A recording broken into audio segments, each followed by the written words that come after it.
ಇದು ಗಂಗಾ ಅಣ್ಣ ಬರ್ತೀನಿ ಅಂತ ಹೇಳಿದ್ರು, ಇಷ್ಟೊತ್ತಾದ್ರೂ ಬರಲಿಲ್ಲ. ತಡಿ ಇನ್ನೊಂದ್ ಸ್ವಲ್ಪ ಹೊಟ್ಟಿದೆ ಹಾಕ್ಬಿಡೋಣ, ಅಷ್ಟೊತ್ತಿಗೆ ಬಂದರೂ ಬರ್ಬೋದು.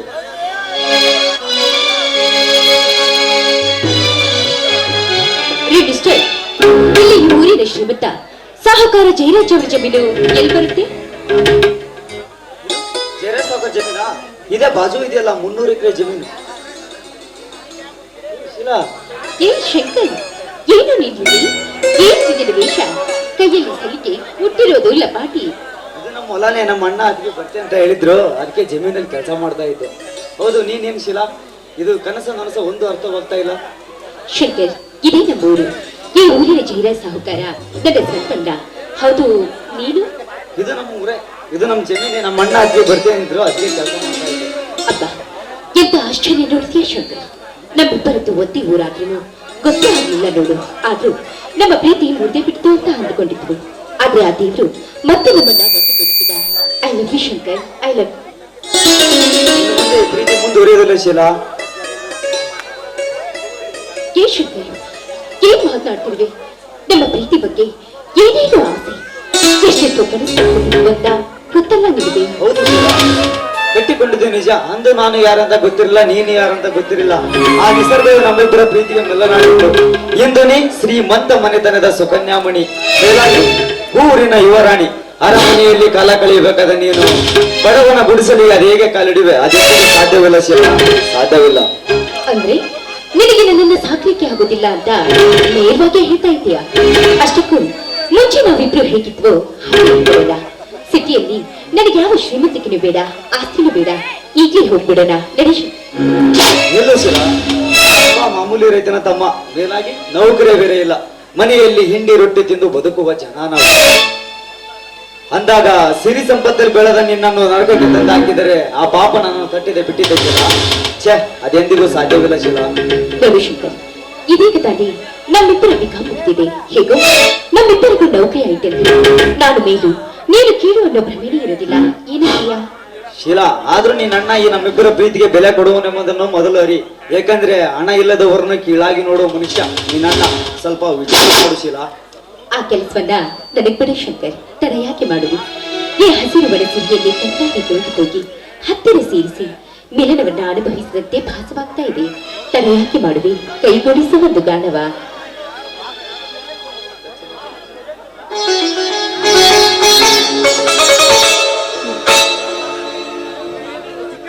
ಮನ್ಸು ಕದ್ದ ಮನ್ಮೋಹಿನಿ ಆಸೆ ಆಯ್ತು ನಿನ್ನ ಮೇಲೆ, ಕೋಲಾರದ ಹಟ್ಟಿ ಗಾಳಿ ಕೋಗಿಲಿದೆ ನಿನ್ನ ಧ್ವನಿ, ಕಾಳಿದಾಸ ಕಾವ್ಯ ನೀನೇ. ನಿನ್ನ ರಾಮ ನಾನು, ನನ್ನ ಸೀತೆ ನೀನು, ನಿಮ್ಮ ಕಲ್ಯಾಣವೇ ನಿನ್ನ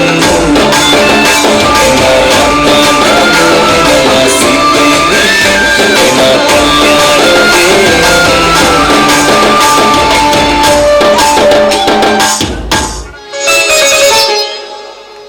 ಶಂಕರ್, ನನಗೋಸ್ಕರ ಮನೆಯಲ್ಲಿ ಅಣ್ಣ ದಾರಿ ಕಾಯ್ತಿರ್ತಾರೆ. ನೋಡಿಸಿಲ್ಲ, ಇಂಗುದಿಂದ ಮಂಗನಂತಾಯ್ತು ನಮ್ಮಿಬ್ಬರ ಜೀವನ. ಸ್ವಲ್ಪ ಎಚ್ಚರದಿಂದ ಕಾಲಿಡು. ಏಕೆಂದರೆ ಬಹಳ ಸೊಕ್ಕಿನವ ನಿನ್ನ ಅಣ್ಣ ಜಯರಾಜ. ಅದರಂತೆ ಬಹಳ ಸಿಟ್ಟಿನವ ನನ್ನ ಅಣ್ಣ. ಇವರಿಬ್ಬರ ಮಧ್ಯೆ ಹಸಿದ ಕುರಿಗೆ ಬಲೆಯಂತಾಗುವುದು ಬೇಡ ಶಿಲ. ಶಂಕರ್, ಸುಮ್ಮನೆ ಯಾಕೆ ಕೆಟ್ಟದ್ದನ್ನ ವಿಚಾರ ಮಾಡ್ತೀಯ? ನೀನೇನು ಚಿಂತೆ ಮಾಡಬೇಡ. ನಾನು ಒಂದು ದಾರಿ ತರ್ತೀನಿ. ನೀನು ನಿನ್ನ ಮನೆಯ ಬಗ್ಗೆ ಅಷ್ಟೇ ವಿಚಾರ. ನಾನೇನ್ ಬರ್ತೀನಿ.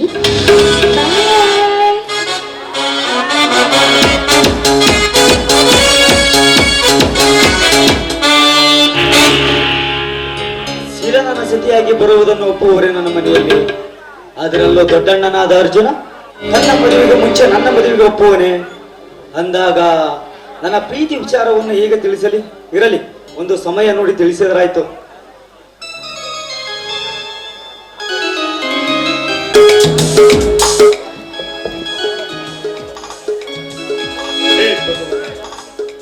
ದಯೆ ಸಾಗರ, ಬಡವನ ಬಾಳೆಗೆ ಬೆಂಗಾವಲಾಗಿ ದಯೆ ತೋರುವ ಕರುಣಮೂರ್ತಿ, ಕರುಣಿಸಿ ಕಾಪಾಡು ತಂದೆ.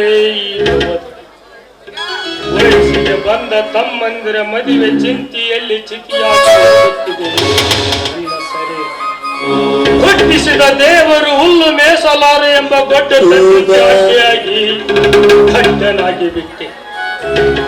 ಕೈಯಲ್ಲಿ ಹಣ ಇರುವವರೆಗೂ ತಮ್ಮಂದರಿಗೆ ಸಾಲಿ ಕಲಿಸಿದೆ. ಕಲತ ಕಂಬದಂತೆ ನಿಂತಿರುವ ತಮ್ಮಂದಿರ ಮದುವೆ ಮಾಡಬಾರ ನನ್ನದಲ್ಲವೇ. ಈಗ ನನ್ನ ತಮ್ಮ ಅರ್ಜುನನಿಗೆ ನನ್ನ ಅಕ್ಕನ ಮಗಳಾದ ಗಂಗಮ್ಮನನ್ನು ಕೊಟ್ಟು ಮದುವೆ ಮಾಡಬೇಕು. ಇನ್ನು ನನ್ನ ಹಿರಿಯ ತಮ್ಮ ಶಂಕರನಿಗೆ ಎಲ್ಲಿಂದಾದರೂ ಒಂದು ಬಡವರ ಮನೆ ಹೆಣ್ಣನ್ನು ತೆಗೆದು ಅವರಿಬ್ಬರು ಮದುವೆ ಮಾಡಬೇಕು.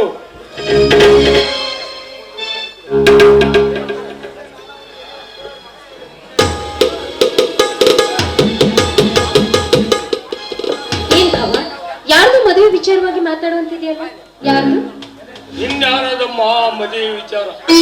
ನನ್ನ ಮನೆಯ ನಂದಾ ದೀಪ ಬೆಳಗಲ ಬರುವ ನಿನ್ನಮ್ಮ. ಚಿಕ್ಕಂದಿನಲ್ಲೇ ತಂದೆ ತಾಯಿನ ಕಳೆದುಕೊಂಡ ತಪ್ಪನಿ ಅದು ನನ್ನ. ಮಗಳಿಗಿಂತ ಹೆಚ್ಚಾಗಿ ಜೋಪಾನ ಮಾಡಿದಲ್ದೆ ಮತ್ತೆ ನನ್ನನ್ನು ಈ ಮನೆ ಸೊಸೆನಾಗಿ ತುಂಬಿಸಿಕೊಡ್ತಾ ಇದ್ದೀರಲ್ಲ. ನಾನೆಂಥ ಅದೃಷ್ಟವಂತಳು, ನಾನೆಂಥ ಪುಣ್ಯವಂತಳು. ನನಗಷ್ಟು ಎದ್ದೇಳಮ್ಮ, ಚಿರಂಜೀವಿಯಾಗಿ ಬಾಳು. ಗಂಗಮ್ಮ, ಹುಟ್ಟಿದ ಮನುಷ್ಯ ಕೆಟ್ಟದ್ದನ್ನು ಮಾಡುವಂತ ಯಾವ ಧರ್ಮದಲ್ಲಿ ಯಾವ ಜಾತಿಯಲ್ಲಿ ಉಲ್ಲೇಖನೆ ಮಾಡಿಲ್ಲಮ್ಮ. ಆ ದೇವರು ಅಂತದ್ರ ಒಳಗೆ ಮಾಡಿದ ಪಾಪಕ್ಕೆ ಮನವೇ ಸಾಕ್ಷಿ, ಓಡಿದ ಬಾವಿಗೆ ಜಲವೇ ಸಾಕ್ಷಿ. ಹಾಗೆ ನ್ಯಾಯ ನೀತಿ ಧರ್ಮವನ್ನು ನಂಬಿರುವ ನಮ್ಮಂತವರಾದ್ರೂ ಧರ್ಮ ಎತ್ತಿ ಹಿಡಿಯಬೇಕಮ್ಮ, ಎತ್ತಿ ಹಿಡಿಯಬೇಕು. ಆಗ ಭಾರವಾದ ಪಾಪಕ್ಕೆ ಘೋರವಾದ ಶಿಕ್ಷೆಯನ್ನು ಕೊಡ್ಲಿಕ್ಕೆ ಆ ಶ್ರೀಹರಿ ಬಂದೇ ಬರ್ತಾನೆ ಭಾವ. ಅಲ್ಲಿವರೆಗೂ ನಾವು ಕಾಯಬೇಕು ಅಷ್ಟೇ. ನಿಜನಮ್ಮ ನಿನ್ನ ಮಾತು. ಸಿಡಿಲಿಗೆ ಹೆದರಿ ಗುಡಿಗೆ ನುಗ್ಗಿದರೆ ತಲೆ ಜಾರಿ ತಲೆ ಮೇಲೆ ಬಿದ್ದಂತೆ ಅಂದಾಗ ಬಾರದು ಬಪ್ಪದು ತಪ್ಪಿದ ಅನ್ನುವ ಹಿರಿಯರ ವಾಣಿಯಂತೆ ಬಂದದ್ದನ್ನು ಅನುಭವಿಸಲೇಬೇಕಮ್ಮ. ಗಂಗಮ್ಮ, ನಿನಗೆ ಅರ್ಜುನ ಮಾವ ಒಪ್ಪಿಗೆ ತಾನೆ? ಮಾವ, ಹೂವಿನ ಜೊತೆಯಲ್ಲಿ ನಾರೂ ಸ್ವರ್ಗ ಸೇರಿತು ಎನ್ನುವ ಹಾಗೆ, ಕೋಟಿ ವಿದ್ಯೆಗಿಂತ ಮೇಟಿ ವಿದ್ಯೆ ಮೇಲು ಎನ್ನುವ ಹಾಗೆ, ನನ್ನ ಮಾವನ ಸತಿಯಾಗಬೇಕಾದ್ರೆ ಕೋಟಿ ಜನ್ಮದ ಪುಣ್ಯ ಮಾಡಬೇಕು. ಒಳ್ಳೆಯ ಗಂಡನಾದರೆ ಒಡವನ್ನೇ ಬೇಡ, ತುಸರಾಗಿ ಹಿಟ್ಟಾದರೆ ಅನ್ನನ ಬೇಡ ಅನ್ನುವ ಒಳ್ಳೆಯ ಗುಣಮ್ಮ ನಿನ್ನದು. ಗಂಗಮ್ಮ, ನಾರಿ ಇಲ್ಲದ ಮನೆ ಇಲ್ಲ, ಕೆರೆ ಇಲ್ಲದ ಊರಿಲ್ಲ. ಹತ್ತಿದ ನಮ್ಮ ಮನೆಗೆ ಬಂದ ಬಂಗಾರದ ಕಳಸವಮ್ಮ ನೀನು, ಬಂಗಾರದ ಕಳಸ. ಗಂಜಿ ಕುಡಿದ್ರು ಗಂಡನ ಮನೆ ಲೇಸು ಎನ್ನುವ ಹಾಗೆ, ನನ್ನ ಮಾವನ ಸತಿ ಆಗ್ಬೇಕಾದ್ರೆ ಪುಣ್ಯ ಮಾಡಿದ್ದೇನೆ ಅಂದಾಗ ಸತ್ಯ ಧರ್ಮದಿಂದ ಬಾಳುವುದು ಸತ್ಯ ಧರ್ಮವಲ್ಲವೇ ಮಾವ? ನೋಡಮ್ಮ, ಶಾನಭೋಗರ ಗುಣ ಲೆಕ್ಕದಲ್ಲಿ ನೋಡು. ಮಾನವಂತರ ಮನೆಯ ಹೆಣ್ಣಿನ ಗುಣ ನಡತೆಯಲ್ಲಿ ನೋಡು ಅಂತ ಹೇಳಿದ್ದಾರೆ ಬಲ್ಲವರು. ಅಂದಾಗ ಮಾವಿನ ಮರದಿಂದ ಮಾವಿನ ಮರವೇ ಹುಟ್ಟುತ್ತೆ, ಬೇವಿನ ಮರವಲ್ಲ ಅಂತ ತೋರಿಸಿಕೊಟ್ಟಿಯಮ್ಮ ಈ ಸಮಾಜದಲ್ಲಿ. ಹೋಗ್ಲಿ ಬಿಡಿ, ಅದು ನೆನ್ಸುವಷ್ಟರಲ್ಲಿ ಶಂಕರ್ ಮಾವ ಈ ಕಡೆನೆ ಬರ್ತಾ ಇದ್ದಾನೆ. ಅಣ್ಣ, ಏನೋ ಗನ ವಿಚಾರ ಮಾಡುವಂತೆ ಕಾಣುತ್ತೆ. ಏನಣ್ಣ ಅದು? ಏನಿಲ್ಲಪ್ಪ ಶಂಕರ, ನಿಮ್ಮ ಮದುವೆ ವಿಚಾರವನ್ನು ಮಾತನಾಡುತ್ತಿದ್ದೆ. ನಿನಗೆ ಒಂದು ಬಡವರ ಮನೆ ಹೆಣ್ಣನ್ನು ತೆಗೆಯಬೇಕೆಂದುಕೊಂಡಿದ್ದೇನೆ. ಅದಕ್ಕಾಗಿ ನಿನ್ನ ಒಪ್ಪಿಗೆ ಏನು? ಅಣ್ಣ, ಬಡವರೆಂದು ಬೆಚ್ಚಿ ಬೀಳುವಂತ ಮಾತುಗಳನ್ನಾಡಿ ಚುಚ್ಚಿ ಕೊಲ್ಲುತ್ತಿದ್ದೀರಾ ಅಣ್ಣ. ಯಾಕೆ ಬಡವರು ಶ್ರೀಮಂತ ಹೆಣ್ಣು ಮಕ್ಕಳನ್ನ ಮದುವೆ ಇದೆಯಾ ಇಲ್ಲ ಕಾನೂನು ಇದೆಯಾ ಅಣ್ಣ? ನೋಡು ಶಂಕರ, ಶ್ರೀಮಂತರ ಆನೆ ಕಟ್ಟದು, ಬಡವ ತಾಳಿ ಕಟ್ಟದು ಎರಡು ಸಮಾನಪ್ಪ. ಈಗಿರುವಾಗ ಆ ಕೋಶಕ್ಕೆ ಏಣಿ ಹಾಕುವುದು, ಬೆಂಕಿಗೆ ಮುತ್ತು ಕೊಡುವುದು ನಮ್ಮಿಂದ ಸಾಧ್ಯವೇ? ಅದಕ್ಕೆ ದೊಡ್ಡವರು ಹೇಳಿದ್ದಾರೆ, ಹಾಸಿಗೆ ಇದ್ದಷ್ಟು ಕಾಲು ಚಾಚು ಅಂತ. ನಿಮ್ಮ ಮಾತನ್ನ ಕೇಳಿ ನಾನು ಮೂರ್ಖನಾಗಲಾರೆ ಅಣ್ಣ. ನನ್ನ ಮದುವೆ ವಿಚಾರದಲ್ಲಿ ನಾನು ಒಂದು ತೀರ್ಮಾನಕ್ಕೆ ಬಂದಿದ್ದೇನಣ್ಣ. ಈ ಊರಿನ ಹಗರ್ಭ ಶ್ರೀಮಂತ ಜಯರಾಜ ಅವಳ ತಂಗಿ ಇರುವಳಲ್ಲ ಶೀಲಾ, ಅವರು ನಾನು ಕಾಲೇಜಲ್ಲೇ ಪ್ರೀತಿಸ್ತಾ ಇದ್ವಿ. ಇಂದು ಮದುವೆ ಮಾಡ್ಕೊಡ್ಬೇಕಂತ ಅನ್ಕೊಂಡಿದ್ದೇನಣ್ಣ.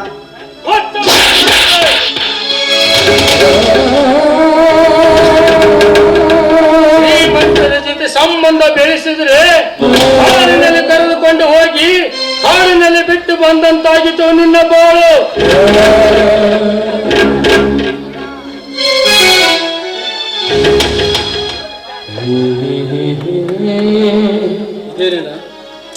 ಶಾಂತಿಯ ದೇಗುಲದಲ್ಲಿ ಕ್ರಾಂತಿಯ ಕಲರ ಏನಾಗಿದೆ? ಯಾಕೆ ರೋಷ ವೇಷದ ಮಾತುಗಳು? ಹಂಗ ನೀನಾದ್ರೂ ಹೇಳು, ಏನಾಯ್ತು? ಅದು ಅದು ಏನಾಯ್ತು ಅಂತಂದ್ರೆ ಅದು ಏನಿಲ್ಲ ಅರ್ಜುನ, ನಿಮ್ಮ ಇಬ್ಬರಿಗೂ ಮದುವೆ ಮಾಡಬೇಕೆಂದುಕೊಂಡಿದ್ದೇನೆ. ಅದಕ್ಕೆ ತಾಯಿ ಇಲ್ಲದ ನನ್ನ ಅಕ್ಕನ ಮಗಳಾದ ಗಂಗಮ್ಮನನ್ನು ನಿನಗೆ ತೆಗೆದುಕೊಳ್ಳಬೇಕೆಂದುಕೊಂಡಿದ್ದೇನೆ.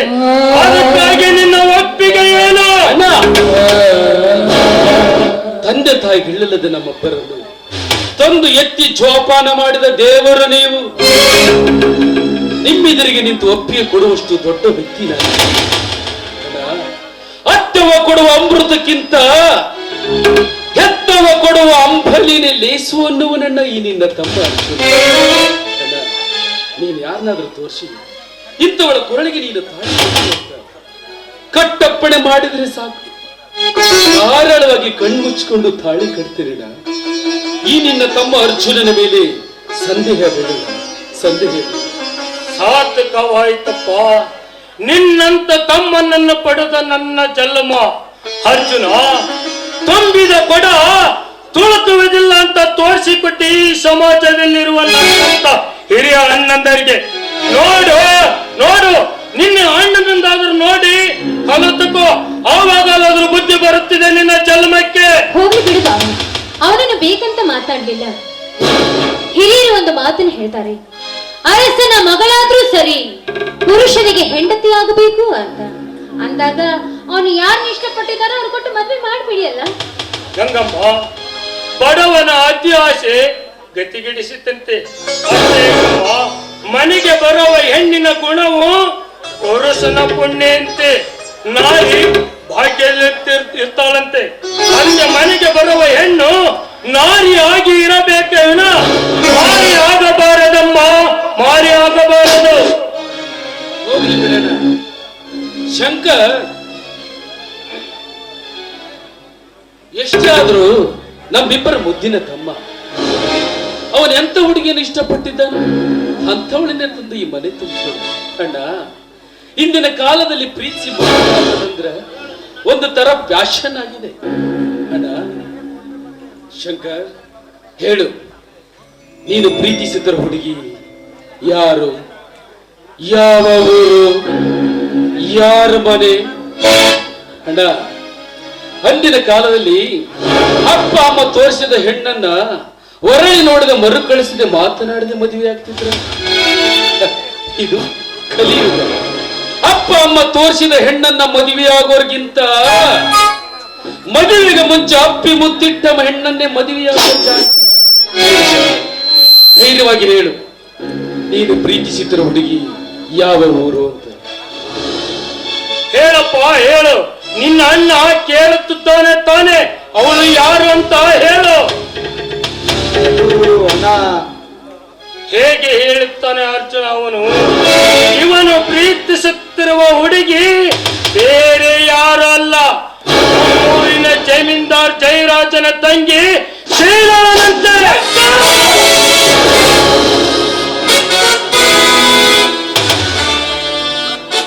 ಇದೇನು ಶ್ರೀಮಂತಿಕೆಯ ಸಂಪತ್ತಿಗೆಯೋ ಇಲ್ಲ ಬಡತನದ ಬೇಗೆಯಲ್ಲಿ ನೊಂದು ಬೆಂದು ಬಳಲುತ್ತಿರುವ ನಿನ್ನ ಹುಚ್ಚು ಭ್ರಮೆಗೆ?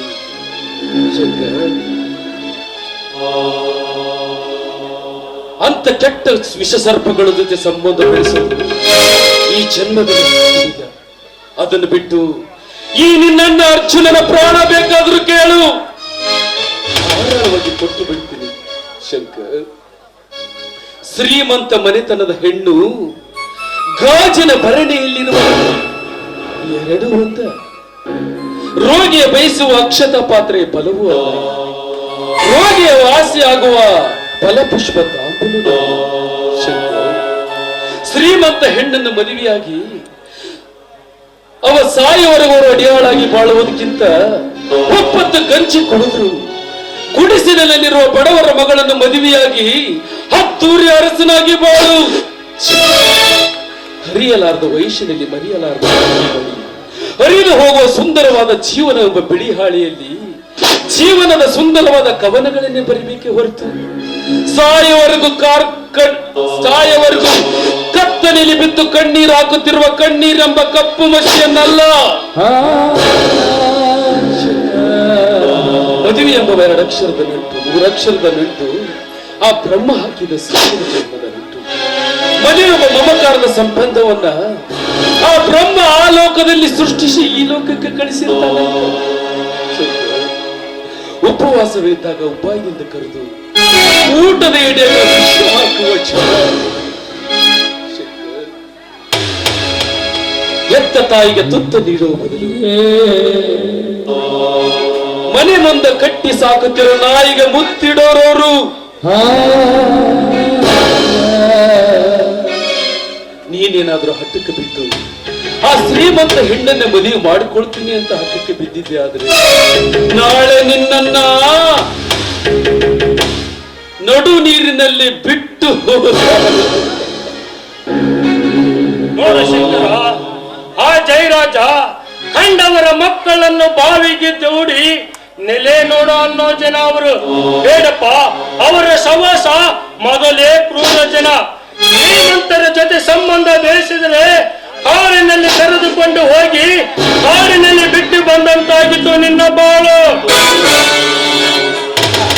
ಏನ್ ಮಾತಾಡ್ತಿದ್ದೀರಣ್ಣ? ಏನ್ ಶಾಲೆ ಕಲಿಯದ ಹಳ್ಳಿ ಗಮ್ಮಾರನಲ್ಲ, ನಾನೊಬ್ಬ ವಿದ್ಯಾವಂತ ಎಂಬುದು ಮರಿಬೇಡಣ. ಸ್ವಲ್ಪ ವಿಚಾರ ಮಾಡು. ಯಾಕಣ್ಣ ಇನ್ನೂ ಹಣಕ್ಕಿಂತ ಮಾತಾಡ್ತಾ ಇದ್ದೀರಾ? ಏನಾಗಿದೆ? ಏ ಶಂಕರ್, ಯಾರ ಎದುರು ನಿಂತು ಮಾತಾಡ್ತಿದ್ದೆ ಅಂತ ನೆನಪಿರ್ಬೇಕಲ್ಲ. ಅದೇನೋ ಗೊತ್ತಿಲ್ಲ, ನಾನು ಅವಳನ್ನ ಲವ್ ಮಾಡ್ತಾ ಇದ್ದೆ, ಅವಳನ್ನ ಮದುವೆ ಆಗೋದು ಅಷ್ಟೇ ನೋಡಮ್ಮ. ಅದೇನೋ ಗೊತ್ತಿಲ್ಲ.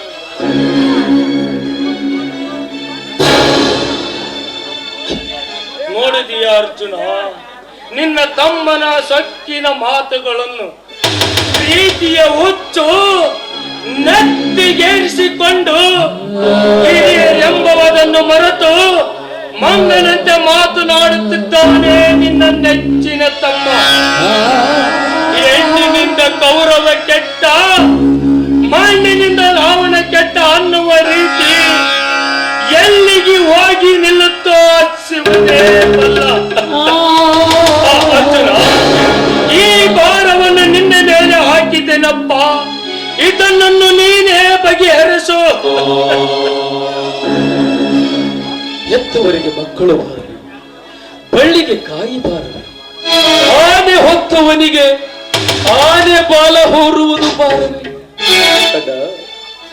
ಯಾರ ಮುಂದೆ ಹುಲಿಯಂತೆ ಅಪ್ಪರದಿಂದ ಎದೆಯೊಪ್ಪಿಸಿ ಗರಿಬೇಕು ಅನ್ಕೊಂಡಿದ್ದು? ಯಾರಿಂದ ಈ ಊರಿಗೆ ಅನ್ಯಾಯವಾಗಿದೆಯೋ, ಯಾರಿಂದ ಬಡ ಹೆಣ್ಣು ಮಕ್ಕಳು ದಿಟ್ಟಿಸಿ ನೋಡುತ್ತಾರೆ. ಈ ಊರಿಂದ ಚೀ ತೂತ ಕ್ಯಾಕರಿಸಿ ಬಹಿಷ್ಕಾರ ಹಾಕಬೇಕು ಅಂತ ಆಶಾ ಗೋಪುರದ ಕನಸನ್ನು ಕಟ್ಟಿಕೊಂಡು ಬದುಕುತ್ತಿರುವ ಈ ನಿನ್ನ ತಮ್ಮ ಅರ್ಜುನ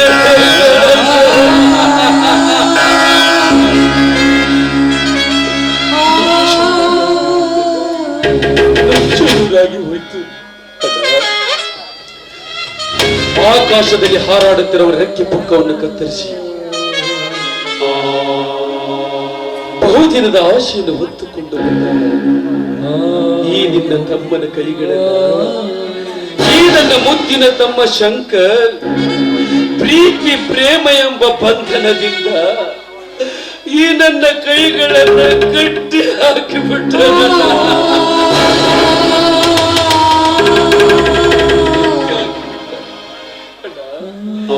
ಶಿವನ ಶಿರದ ಮೇಲೆ ಕರಿನಾಗರ ಕುಳಿತು ಕೇಕೆ ಹಾಕುವುದನ್ನು ಕಂಡು ಧರ್ಮ ಸಂಕಟಕ್ಕೆ ಸಿಕ್ಕು ಹಾಕಿಕೊಂಡಿರುವ ಆಕಾಶದಲ್ಲಿ ಹಾರುವ ಗರುಡನ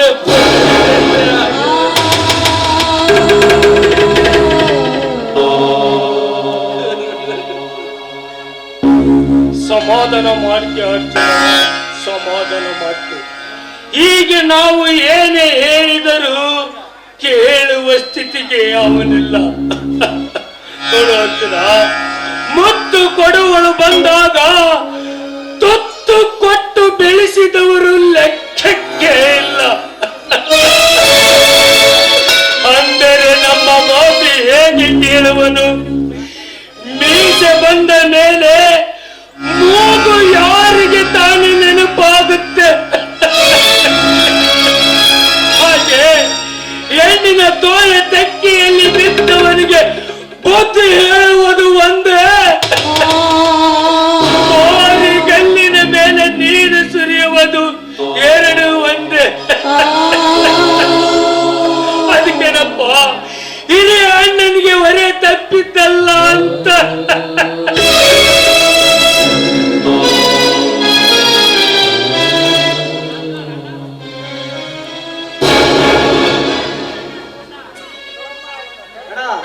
ಈ ನಿಮ್ಮ ಮುಸುಳೆ ಕಣ್ಣೀರಿಗೆ ಕರೆದವನಲ್ಲ ಈ ಶಂಕರ.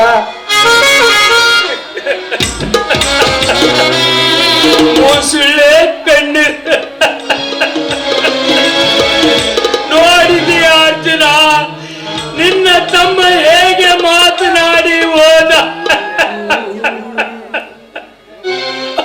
ಆಯ್ತಪ್ಪ, ಅವನ ಇಷ್ಟದಂತೆ ಆಗಲಿ.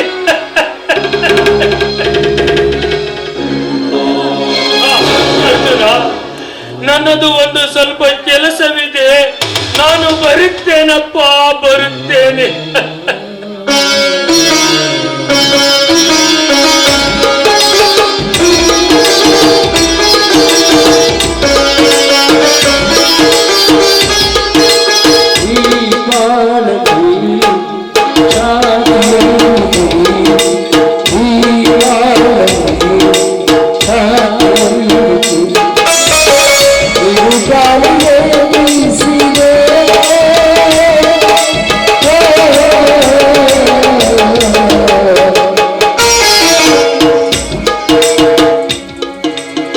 ಪ್ರೇಮದ ಹೂಗಾನ